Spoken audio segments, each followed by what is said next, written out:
Hello बच्चों, मैं प्रवीण दुबे हमेशा की तरह सरदाना इंस्टीट्यूट में एक बार फिर से आपका स्वागत करता हूं। देखिए बच्चों, आपको पता है कि हम क्या चला रहे हैं, अभी एक एमपीएसआई के प्रीवियस ईयर के पेपरों की सीरीज चला रहे हैं। तो आज हम उसी क्रम को जारी रखते हुए आज हम करेंगे कौन सा पेपर, तो आज हम करेंगे 15 सितंबर 2017 के जो मॉर्निंग शिफ्ट का पेपर था उसका सॉल्यूशन। ठीक है ना। इससे पहले भी हम कुछ पेपरों का सॉल्यूशन कर चुके हैं। अगर आपने वो वीडियोज़ नहीं देखे हैं तो हमारे स्टडी अड्डा के ऑफिशियल यूट्यूब पर जाकर आप वहां से वीडियोस देख सकते हैं। आपको काफ़ी मदद मिलेगी। आपके जो भी आगामी एग्जाम है, जैसे एसआई का एग्ज़ाम होगा, कांस्टेबल का एग्ज़ाम होगा, ठीक है ना, इस टाइप के जो भी आपके स्टेट लेवल के एग्जाम है उनमें आपको एक आइडिया मिल जाएगा कि पीईबी यानी कि प्रोफेशनल एग्जामिनेशन बोर्ड किस टाइप के क्वेश्चन आपसे हर बार पूछता है। ठीक है, चलिए तो आप ज़्यादा समय ना लेते हुए शुरुआत करते हैं क्वेश्चन से और देखते हैं भाई पहला क्वेश्चन क्या था। तो पहला क्वेश्चन आपके सामने लिखा हुआ है बेटा, एक हॉल 30 मीटर लंबा और 15 मीटर चौड़ा है। एक 40 वर्ग मीटर के कालीन को मध्य में बिछा दिया गया। कितना क्षेत्र कालीन द्वारा ढका हुआ नहीं है, ये आपको बताना है। अब बात हो रही है कि एक जो हॉल है वो कितना लंबा है। तो अगर इसकी लंबाई की हम बात करें हॉल की, तो ये लंबा तो है 30 मीटर लंबा है और चौड़ा कितना है, तो आप कहेंगे सर 15 मीटर चौड़ा है। लंबा है ये 30 मीटर, चौड़ा कितना है 15 मीटर। एक 40 वर्ग मीटर की कालीन मध्य में बिछा दी गई। यहाँ पर एक कालीन बिछी हुई है बेटा, ये कालीन है। ठीक है, इसके अगर एरिया की बात करें हम, इस कालीन का जो एरिया है, ये पूरा जो इतना स्पेस घेर रही है वो कितना है, तो आप कहेंगे सर 40 वर्ग मीटर है। कितना है, 40 वर्ग मीटर है। इन्होंने बोला कि कितना क्षेत्र कालीन द्वारा ढका हुआ नहीं है। तो आपको वो क्षेत्र बताना है जो कालीन द्वारा ढका हुआ नहीं है, यानी कि जिसको हम ब्लैक से कर रहे हैं ना, ये वाला क्षेत्र आपको बताना है जो कालीन द्वारा ढका हुआ नहीं है। ये क्षेत्र आपको बताना है कितना, ये क्षेत्रफल बताना है। तो अब आप ये क्षेत्रफल कैसे निकालेंगे, तो आप कहेंगे सर पूरे जो आपका हॉल है उसका क्षेत्रफल निकाल दीजिए, उसमें से कालीन के क्षेत्रफल को माइनस कर दीजिए, तो वो वाले एरिया का क्षेत्रफल निकल जाएगा जो ढका हुआ नहीं है। तो क्या करेंगे भाई, हॉल तो आयत के आकार का है और आयत का क्षेत्रफल क्या होता है, तो सबसे पहले हम क्या निकालेंगे, हॉल का क्षेत्रफल। क्या निकालेंगे, हॉल का क्षेत्रफल। और बेटा आपको पता है कि जो हॉल है वो आयत के आकार का है, तो वो क्या होता है, लंबाई यानी कि 30, चौड़ाई यानी कि 15। तो 15 दिया तो आप कहेंगे सर 45 यानी कि 450 वर्ग मीटर, ये हॉल का क्षेत्रफल है। तो आपको बताना क्या है, क्षेत्र जो कालीन द्वारा ढका हुआ नहीं है, तो यहाँ पर शेष भाग का क्षेत्रफल, शेष भाग का क्षेत्रफल। शेष भाग का क्षेत्रफल कैसे निकलेगा, पूरे हॉल के क्षेत्रफल में से यानी कि 450 में से कालीन का क्षेत्रफल यानी कि 40 माइनस कर दीजिए, कितना आ जाएगा 410 वर्ग मीटर। तो ये आपका बेटा क्या हो जाएगा, आंसर। देखिए कितना सिंपल क्वेश्चन आपसे पूछा गया पेपर में कि भाई पूरे हॉल में एक जगह कालीन बिछा दी और कालीन का आपको क्षेत्रफल दे दिया। हॉल क्या होता है, आयत के आकार का होता है, क्योंकि उसमें लंबाई और चौड़ाई दी गई है, तो ये आयताकार हॉल है। होता है वर्ग के आकार भी है, लेकिन इसमें क्या दिया आपको, लंबाई चौड़ाई दी, तो ये आयत के आकार का है। तो आयत के क्षेत्रफल में से यानी कि हॉल के क्षेत्रफल में से आप कालीन के क्षेत्रफल को माइनस कर दीजिए, तो आपके पास क्या आ जाएगा, शेष भाग का क्षेत्रफल। किस ऑप्शन में दिया आपको, 410, तो ऑप्शन डी में दिया हुआ है, तो ऑप्शन डी आपका बेटा आंसर हो गया। ठीक, चलिए आगे बढ़ते हैं अगले क्वेश्चन की तरफ। क्वेश्चन नंबर 2, दी गई संख्याओं के सेट को आरोही क्रम में व्यवस्थित कीजिए। अब पहले तो आप समझ लीजिए कि आरोही क्रम क्या होता है। तो अगर हम बात करें आरोही क्रम की, आरोही मतलब होता है छोटे से बड़ा। आरोही क्रम क्या होता है, छोटे से बड़ा। 1, 2, 3, 4 अगर लिखा है तो ये आरोही क्रम है। और एक होता है अवरोही क्रम, एक होता है अवरोही क्रम, मतलब बड़े से छोटा 4, 3, 2, 1। जब आप छोटे से बड़े की तरफ जाएंगे तो ये क्या हो जाएगा, आरोही क्रम, और जब आप बड़े से छोटे की तरफ आएंगे तो ये क्या हो जाएगा, अवरोही क्रम। ठीक है, तो अब अगर हम आरोही अवरोही समझ गए कि क्या होता है, तो हमें क्या निकालना है, आरोही क्रम। मतलब पहले आपको सबसे छोटी संख्या बतानी है। तो हमारे पास नंबर कौन से हैं, तो अगर हम नंबर्स की बात करें कि कौन कौन से नंबर दिए हैं, तो आप कहेंगे सर -17, 0, 21, अगला नंबर क्या है 3, अगला नंबर है -11, अगला नंबर -7, अगला नंबर -3 और अगला नंबर 19। अब आरोही क्रम में अगर आपको लगाना है तो सबसे छोटा वाला नंबर क्या होगा, माइनस वाले होंगे।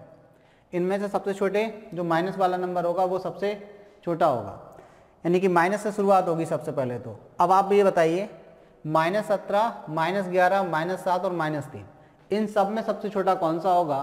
तो आप कहेंगे सर -17, क्योंकि माइनस में जो संख्या जितनी बड़ी होती है एक्चुअल में वो छोटी होती है, क्योंकि आप नंबर लाइन जब बनाते हैं तो 0 से प्लस इनफाइनाइट जाते हैं और 0 से माइनस इनफाइनाइट, तो 0 के बाद -1 आता है, -1 के बाद -2, -3, -4, तो जितना आप आगे बढ़ते जाएंगे माइनस इनफाइनाइट की तरफ संख्याएं आपको छोटी होती जाएंगी, ठीक है। और जबकि इसके विपरीत क्या होता है, 0 से 1, 2, 3 आप जाते हैं तो राइट हैंड साइड में आप जितना आगे जाते हैं वो संख्याएं बड़ी होती जाती हैं, यानी कि धनात्मक संख्याएं 1, 2, 3, 4 रूप में बढ़ती हैं, जबकि ऋणात्मक संख्याएं -1, -2, -3, -4, -5 में घटती हैं, ठीक है। तो अब यहाँ से देखिए, अगर सबसे छोटी की हम बात करें तो -17, -11, -7, -3 में सबसे छोटा कौन सा होगा? तो आप कहेंगे -17। देखिए, अगर आप एग्जाम में समय बचाना चाहते हैं तो ऑप्शन में सबसे पहले देख लीजिए कि -17 किस में दिया है। पहले ऑप्शन में है, नहीं है। दूसरे ऑप्शन में नहीं है। तीसरे ऑप्शन में बिल्कुल है। चौथे ऑप्शन में नहीं है। बस इसके बाद आपको सॉल्व भी नहीं करना, क्योंकि आपको पता है कि सबसे छोटी संख्या इन सब में कौन सी है? -17 है। तो शुरुआत किससे होगी? -17 से, तो ऑप्शन सी आपका आंसर हो गया। चलिए अब फिर भी लगा के बता देते हैं आपको। अब -17 के बाद तो आप कहेंगे सर -11, -11 के बाद -7, माइनस का क्या आएगा? 7, तो माइनस का 7 लिख लीजिए। इसके बाद आपके पास आ जाएगा -7, इसके बाद -3। इसके बाद अगर हम बात करें तो -17, -11, -7, -3। अब इसके बाद क्या आता है? माइनस के बाद ये तो खत्म हो गया माइनस के, तो फिर 0 आएगा। 0 के बाद फिर अब प्लस में संख्या होंगी, तो अब सबसे कौन सी बड़ी होगी 0 से? तो आप कहेंगे 3, 19 और 21 में कौन सी बड़ी? तो आप कहेंगे सर 3। फिर कौन सी? तो आप कहेंगे सर 19। फिर कौन सी? तो आप कहेंगे सर 21। तो देखिए ये हमने कर दिया आरोही क्रम में अरेंज। ये क्या कर दिया? आरोही क्रम में अरेंज कर दिया। अब आप देखिए -17, -11, -7, -3, 0, 3, 19 और 21, तो यही आपका आंसर भी है। लेकिन समय बचाना है तो हमने क्या किया आपसे? हमने क्या बोला भाई? तो हमने बोला कि पहले ऑप्शन चेक कर लीजिए। हमने चारों ऑप्शन एक ही नज़र में देख लिए थे, वही आपको पेपर में करना है कि हमारा -17 किसी और में नहीं दिया था, केवल ऑप्शन सी में दिया था, तो ऑप्शन सी आपका आंसर। ठीक, आगे बढ़ते हैं क्वेश्चन नंबर 3 की तरफ। देखिए क्वेश्चन नंबर 3 आपसे कह रहा है कि सही उत्तर चुनिए और रिक्त स्थान भरिए। सही उत्तर चुनिए और रिक्त स्थान भरिए। इन्होंने बोला कि -1, 2, 3 यानी कि 123 का योज्य प्रतिलोम है। देखिए -123 का योज्य प्रतिलोम आपको बताना है। योज्य प्रतिलोम, योज्य प्रतिलोम। योज्य प्रतिलोम देखिए क्या होता है? योज्य प्रतिलोम वो संख्या होती है जो इस संख्या में यदि आप जोड़ें और आपको रिजल्ट क्या मिले? 0 मिले, तो ऐसी संख्या जिसको आप -123 में जोड़ें और रिजल्ट आपको 0 मिले, वो इस संख्या का क्या होगी? योज्य प्रतिलोम होगी। तो अब आप बताइए पहले तो ये चीज़ कि -123 में क्या जोड़ें? तो आप कहेंगे सर प्लस का 123, मतलब 123 जोड़ दीजिए। -123 प्लस का 123, रिजल्ट क्या देगा? 0। तो ये प्लस का 123 क्या हो जाएगा? इसका योज्य प्रतिलोम हो जाएगा। किस ऑप्शन में दिया है आपको? तो ऑप्शन ए आपका आंसर। अगर आपसे पूछा जाता कि 1, 2, 3 का योज्य प्रतिलोम, तो आप बोलते -1, 2, 3। अगर आपसे पूछा जाता -5 का योज्य प्रतिलोम, तो आप कहते 5। 8 का योज्य प्रतिलोम, तो आप कहते -8। ठीक है, माइनस का कितना? 8। तो इस प्रकार से हम क्या कर सकते हैं? किसी भी संख्या का योज्य प्रतिलोम निकाल सकते हैं, उसका साइन बदल के, उसका चिन्ह बदल के। क्लियर होगी बात? तो अगले क्वेश्चन की तरफ बढ़ते हैं।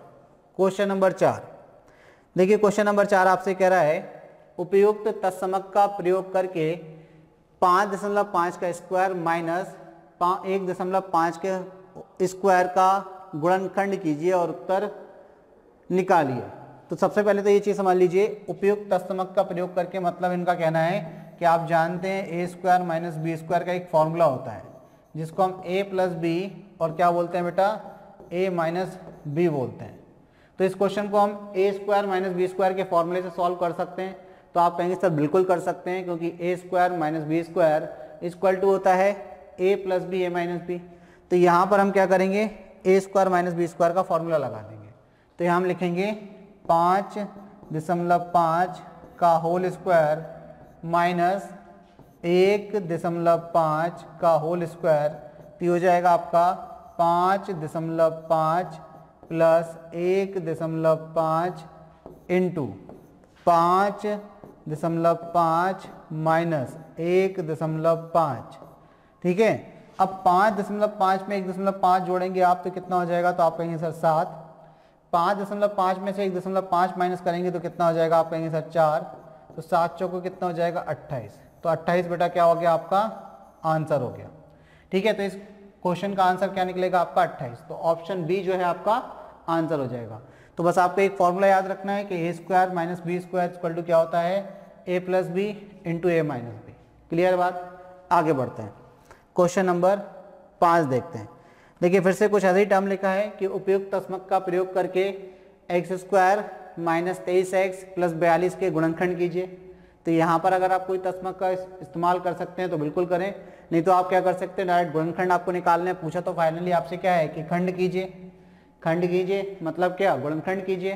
तो आपको समीकरण क्या दिए है, x² माइनस 23x प्लस 42, ये आपके पास समीकरण है। इस समीकरण में 23x था तो हमने x लिख दिया, तो इसको थोड़ा सा सही कर लीजिए। देखिए कितना था आपके पास, 23x है, तो आपके पास दिया हुआ है 23x प्लस का 42। अब देखिए आपको क्या करना है, आपको 23x को इस तरीके से तोड़ना है कि जोड़ने या घटाने पर तो क्या है आपका 23 आए, लेकिन गुणा करने पर 42 आए। तो आप कहेंगे सर 21 दूनी 42 होता है, तो x² माइनस 21x और माइनस 2x, 21 दूनी 42, 21 माइनस का और माइनस का 2, तो कितना हो जाएगा, माइनस माइनस प्लस का 42 मल्टीप्लाई में। अब प्लस का 42 हो जाएगा और 21 में जोड़ेंगे तो माइनस का 23, प्लस कितना है 42। यहाँ से क्या कॉमन आ रहा है, तो आप कहेंगे सर इसमें से x कॉमन ले लीजिए। x कॉमन ले लेंगे तो यहाँ बचेगा x और यहाँ बचेगा 21। यहाँ से 2 कॉमन ले लेंगे माइनस का, तो यहाँ क्या बचेगा x माइनस का 21। अब इन दोनों में से कॉमन ले लेंगे आप x माइनस 21, तो यहाँ क्या बचा, तो आप कहेंगे सर x और यहाँ क्या बचा माइनस का 2, तो x माइनस का क्या बचा 2। तो आपके गुणनखंड हो गए x minus 21 into x minus 2। किस ऑप्शन में दिया आपको, x minus 21 into x minus 2, तो आप कहेंगे सर ऑप्शन सी में दिया है। तो इस प्रकार ऑप्शन सी क्या हो गया बेटा, आपका आंसर हो गया। आई थिंक आपको बात समझ में आ गई होगी, सिंपल सा क्वेश्चन है।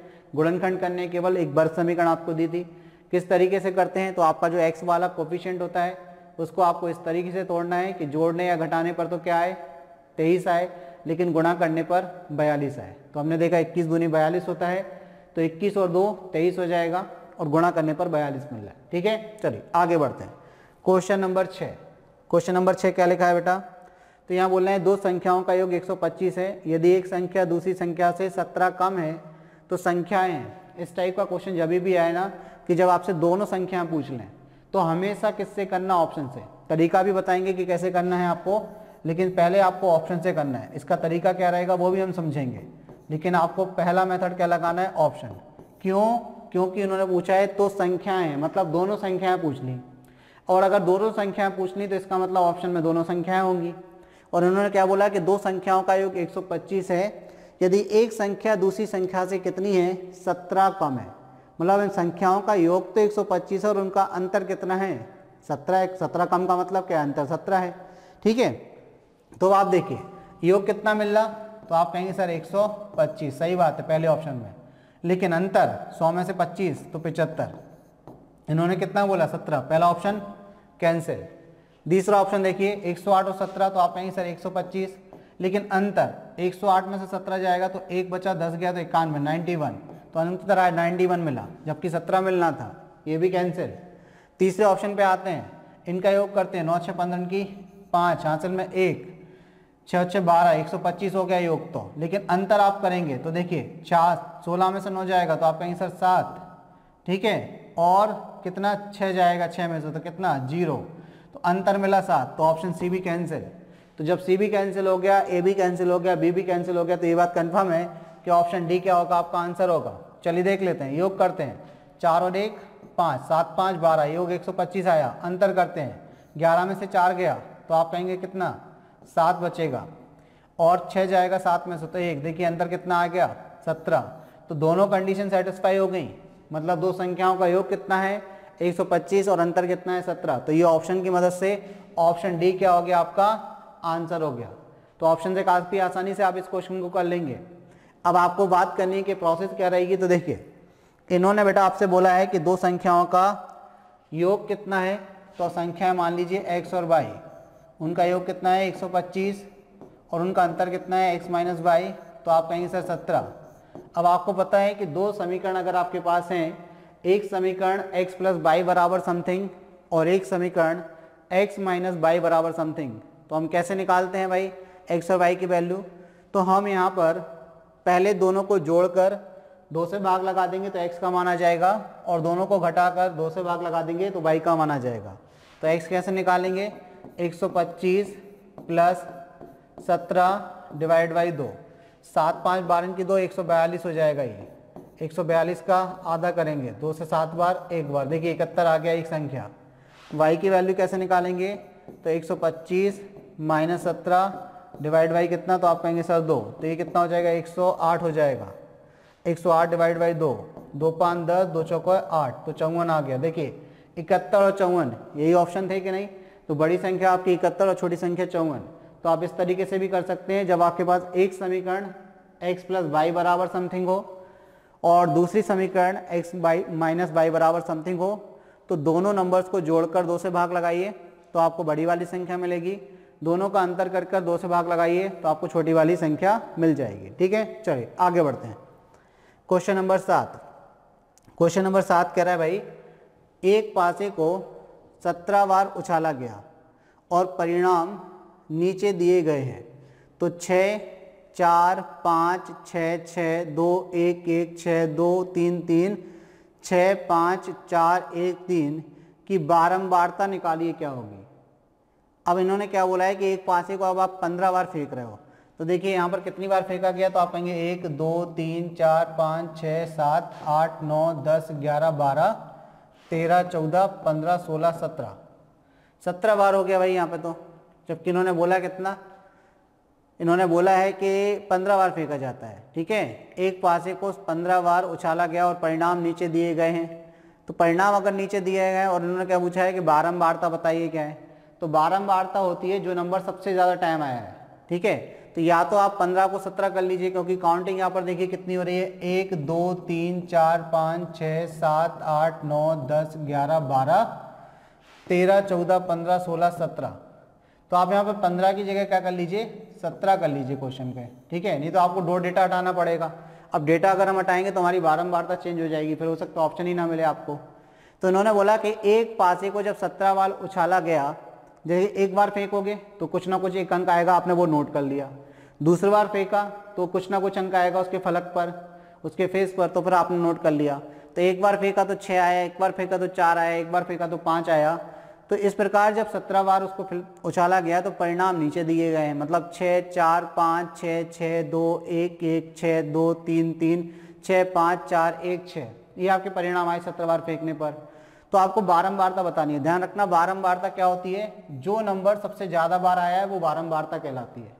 ठीक है, तो अगर हम बात करें यहाँ पर सबसे पहले नंबर की बात करते हैं 6 की। ठीक, 6 कितनी बार आया है, तो हम यहाँ पर कितने लिख रहे हैं, टाइम्स लिख रहे हैं। टाइम्स मतलब वो कितनी बार आया है। ठीक है, टाइम्स का मतलब कितनी गुना होता है वैसे हिंदी में, लेकिन यहाँ को मतलब लिख रहे हैं कितनी बार वो आया है। ठीक है, चलिए अगर हम बात करें कितनी बार आया है, तो देखिए बेटा 6 को काउंट करिए, तो आप कहेंगे सर 1 2 3 4, इसके बाद 5 और 6, 6 कितनी बार आया है, तो आप कहेंगे सर 6 बार आया है। ठीक, अब हम बात करते हैं नेक्स्ट डिजिट की, तो 6 के बाद अगला डिजिट क्या है, 6 के बाद अगला डिजिट क्या है, तो आप कहेंगे सर 6 के बाद अगला डिजिट 4 लिखा हुआ है, तो 4 को देख लीजिए।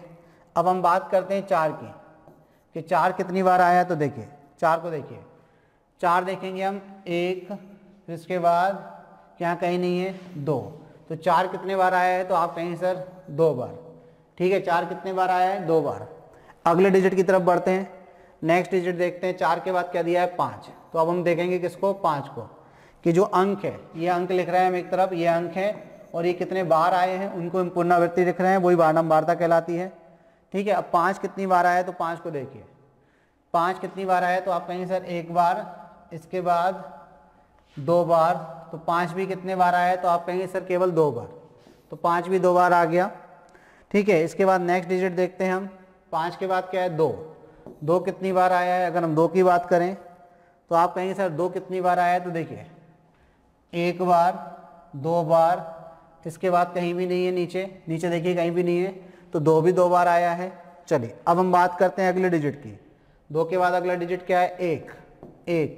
1 कितनी बार आया है? तो चलिए 1 को देख लेते हैं।